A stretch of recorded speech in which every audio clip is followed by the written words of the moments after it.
Bem-vindos mais uma vez a Seres Vivos 8, Plante 3. Vamos finalizar o conteúdo da semana falando agora da família Anonaceae, mais uma integrante das Magnoliides. Então, finalizando, no vídeo anterior, iniciamos a ordem Magnoliales falando de Myristicaceae, a família da noz moscada e da ucuúba, e agora nós vamos descobrir um pouco mais sobre a família Anonaceae. Quem será que pertence a esse grupo? Então, relembrando, nós começamos aqui com a família mais basal e vamos finalizar com a família mais derivada, a família Anonaceae. A família Anonaceae foi descrita por De Jussieu em 1789. Ela pertence à ordem Magnoliales, à subclasse Magnoliide e está inserida na classe Exetopsida. Aqui à esquerda, vocês podem observar algumas características que definem esse grupo. Acho que vocês já imaginam quais são os frutos que pertencem a ela, certo? A família Anonaceae, ela é pouco conhecida aqui em Belém, nós temos pouco contato com ela. Ela só é a família da fruta do conde, do biribá e da graviola. A família Anonaceae, ela é composta por indivíduos arbóreos, raramente arbustivos, subarbustivos e até mesmo lianas. E sua idade de divergência data aí de 100 milhões de anos atrás. E aqui vocês podem observar os dois exemplares que eu comentei aqui no início do slide. A fruta do conde e a graviola à direita. Uma característica de Anonaceae é a casca ser extremamente fibrosa, sentindo assim ao toque. Além disso, nós temos já a presença de nós trilacunares. O que isso quer dizer? A anatomia nodal, como se diz em botânica, a anatomia dos nós da madeira são muito importantes também para estudarmos, para compreendermos as filogenias e as relações entre grupos. E o que acontece? Como vocês bem lembram, nós temos o caule dividido em nós e entre nós. Na região de entre nós, nós temos os vasos lenhosos fechando um anel, fechando um aro. Contudo, quando nós vamos ter um traço foliar, a ocorrência de uma folha ou de um ramo onde sairão novas folhas, esses vasos precisam também se direcionar para essa folha, para esse ramo que está se formando. Então, nós passamos a ter lacunas. Lacunas nesse cilindro central. Ok? Então, nós temos um exemplo aqui. Vocês podem ver no entrenó que esse cilindro ele é fechado, esse anel ele é fechado, mas quando nós temos, por exemplo, o surgimento de uma folha saindo desse ramo, nós passamos a ter a quebra desse feixe lenhoso. E com a quebra dele, nós passamos a ter lacunas. E essas lacunas podem ser igual a 1, a 3 ou muitas lacunas. E vocês podem observar nesse primeiro exemplo uma lacuna. Mas no exemplo abaixo, agora nós temos 1, 2, 3 lacunas.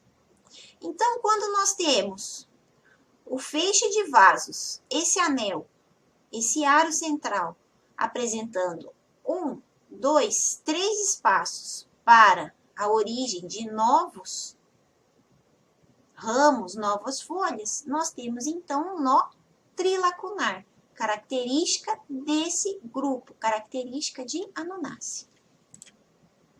Além disso, os elementos de vaso, eles possuem perfurações simples. E as madeiras, vejam só, elas apresentam raios bem largos quando nós realizamos um corte. Por fim, as células da madeira, elas são esféricas e ricas em óleos aromáticos. É uma madeira cheirosa. A principal importância da família Anonaceae para nós humanos é relacionada à produção de frutos comestíveis. nós temos, por exemplo, a ata ou a fruta do conde, aqui à esquerda, a nona esquamosa, e à direita, a graviola, que nós tanto apreciamos em sucos. A graviola, cujo nome científico é Annona muricata, apesar de ser muito consumida, principalmente aqui na região amazônica, ela tem origem na América Central. Além disso, nós temos também a querimoia ou xerimoia, nome científico Annona xerimola, e temos um híbrido, relembrando lá as aulas de nomenclatura, um híbrido entre espécies diferentes. Nós temos a atemoia, que é o híbrido entre a Annona xerimola e a Annona esquamosa. E por fim, não poderíamos deixar de falar do biribá, a Annona deliciosa, que é muito produzida e consumida aqui na região amazônica. A família Annonaceae também possui importância econômica na perfumaria, pois a partir de indivíduos da espécie Cananga odorata é extraída a essência de ylang-ylang, que possui diversas propriedades, sendo considerada inclusive um afrodisíaco, e é utilizada na produção de óleos essenciais, assim como de perfumes. Por fim, também temos o uso de indivíduos dessa família em projetos paisagísticos, seja por conta da beleza da estrutura do porte de suas árvores, como o gênero Annona, seja pela beleza de suas flores, como no gênero Cananga, ou mesmo pelo seu porte diferenciado, como é o caso aqui do gênero Polyalthia. As folhas da família Annonaceae são simples, possuem uma margem inteira e a sua filotaxia ela é normalmente alternadística ou raramente espiralada. Aqui nós temos um exemplar da Cananga odorata. Nós temos a ausência de estípulas e, mais uma vez, o pecíolozinho ele é curto. Então, são folhas curto-pecioladas. A venação é peninérvia, como vocês podem observar aqui, e nós também temos a lâmina foliar, o limbo, apresentando glândulas pelúcidas, glândulas aromáticas. E os pelos presentes nessas folhas, os tricomas, eles são simples, podendo ser, às vezes, estrelados. As flores em Annonaceae geralmente são grandes e vistosas. E vejam só, são flores diclamídeas, ou seja, possuem sépalas e pétalas, cálice e corola.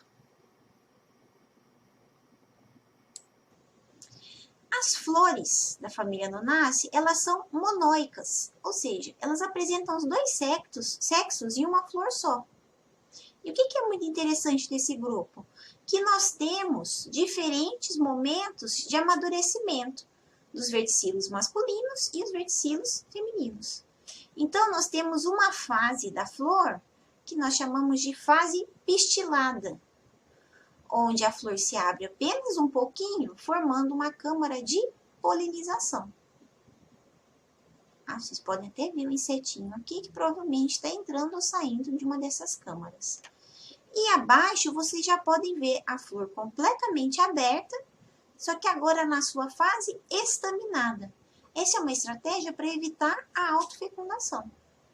Então, se eu tenho o pistilo e os estames amadurecerem em tempos diferentes, é obrigatório que haja, então, a fecundação cruzada. O cálice das flores da família Annonaceae, ele é trímero, às vezes tetrâmero. As sépalas são livres e geralmente nós temos 6 pétalas, também livres, sendo possível observar a variação entre as pétalas internas e as pétalas externas. O gineceu, ele é dialicarpelar, como vocês podem observar aqui nesse diagrama floral. Então, nós temos aqui 2, 4, 6 carpelos, que não são unidos entre si. o ovário é súpero e nós temos de 1 a vários óvulos no carpelo. E a placentação, vejam só, ela é lateral, como vocês podem observar aqui. E nós podemos ter também a presença de nectários ou tecidos nutritivos nessas flores. As flores geralmente apresentam uma grande quantidade de estames, que são espiralados ou raramente cíclicos. Nós podemos ter uma estrutura discoide livre ou filamentos curtos e grossos, como nessa imagem aqui. E a antera comumente apresenta uma deiscência, uma abertura longitudinal, uma abertura rimosa. Os grãos de pólen apresentam formas variadas, variando desde grãos de pólen monossulcados, com apenas uma abertura, até grãos de pólen que não se abrem. E as flores de Anonace apresentam adaptações, como aquela câmara de polinização, para atrair coleópteros. Tá? Então, a gente tem aqui uma coevolução acontecendo. Algumas espécies do gênero Anona, por exemplo, são termogênicas. Os besouros acabam entrando ali nessa câmara de polinização porque está mais quentinho do que no ambiente externo. Um ambiente mais agradável para eles. E, além disso, como tudo que é bom acaba trazendo também uma desvantagem, por mais que a entrada dos besouros nessas flores seja interessante, esses besouros podem também consumir esse tecido floral. Então, a gente tem a secreção de um fluido pegajoso, impedindo assim que esses animais se alimentem dos carpelos. A inflorescência na família Anonaceae é do tipo cimosa, como vocês podem observar aqui em Anona esquamosa, e às vezes nós podemos ter uma única flor terminal ou axilar. Então, nesse exemplo aqui, vocês podem observar 1, 2, 3, 4, 5, uma pequenininha. 5 flores saindo todas de um mesmo nó, de um mesmo ramo. O fruto, ele é apocárpico, mas também pode ser sincárpico. Nós temos um fruto agregado de bagas, tá? Então vocês podem observar a semente rígida, né, o caroço, e nós temos um fruto do tipo folículo, nos gêneros Anaxagoreia e Xilópia, que vocês veem aqui. E nós temos também a dispersão desses frutos por meio de animais. Nós temos a zoocoria. E quem são os responsáveis pela dispersão? Aves, tartarugas e mamíferos. As sementes são frequentemente ariladas, mas uma vez nós temos um embriãozinho bem pequenininho, e agora nós temos um endosperma chamado de ruminado. Vejam essas reentrâncias. Tá? Nós temos a testa entrando, se invaginando no endosperma. Isso quer dizer endosperma ruminado. E nós temos ainda uma ráfe curvando-se ao redor do ápice.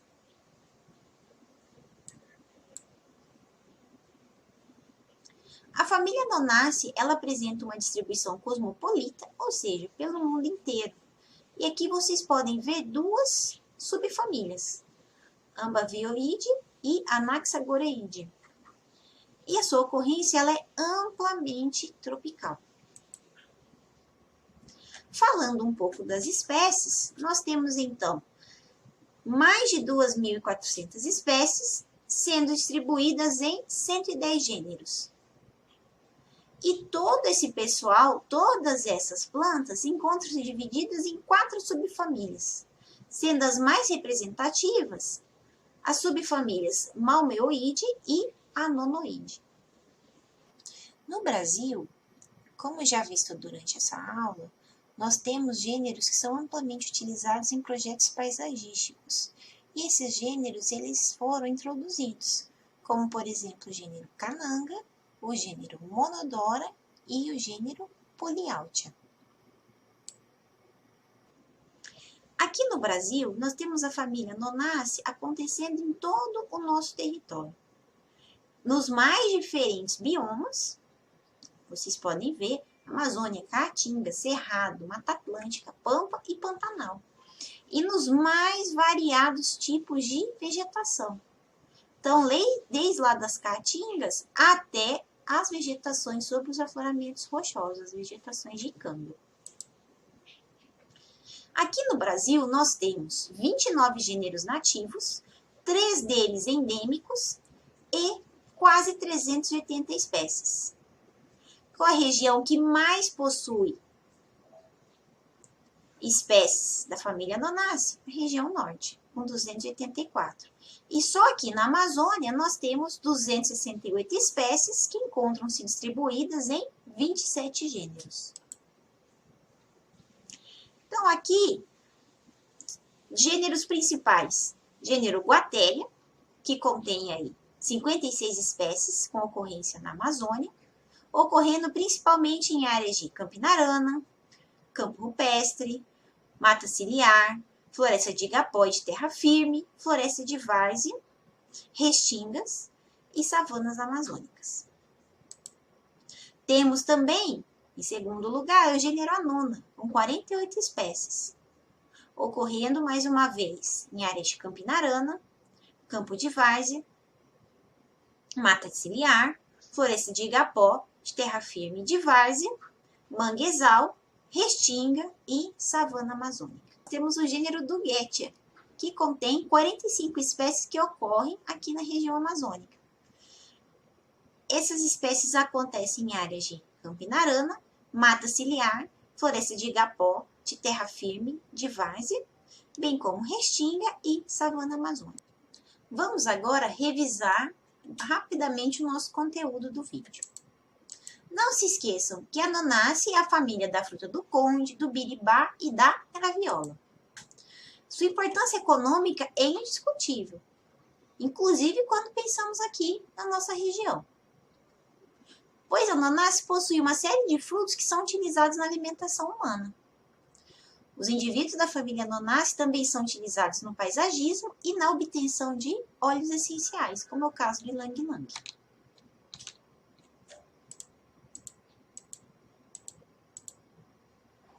Características de folhas, flores, frutos e sementes definem a família. Importante destacarmos aqui o amadurecimento das fases estaminada e pistilada das flores de Nonaceae em momentos distintos, evitando-se assim a autofecundação. A ocorrência da família Nonaceae é cosmopolita, mas principalmente em áreas tropicais. E para finalizar, vamos lembrar que muitos gêneros foram introduzidos no Brasil, principalmente pelo interesse na sua utilização em obras e em projetos paisagísticos. Ainda assim, nós contamos com quase 30 gêneros nativos. E aqui na região amazônica merecem destaque os gêneros Guatéria, Annona e Duguetia. Por hoje é só. Muito obrigada pela sua atenção.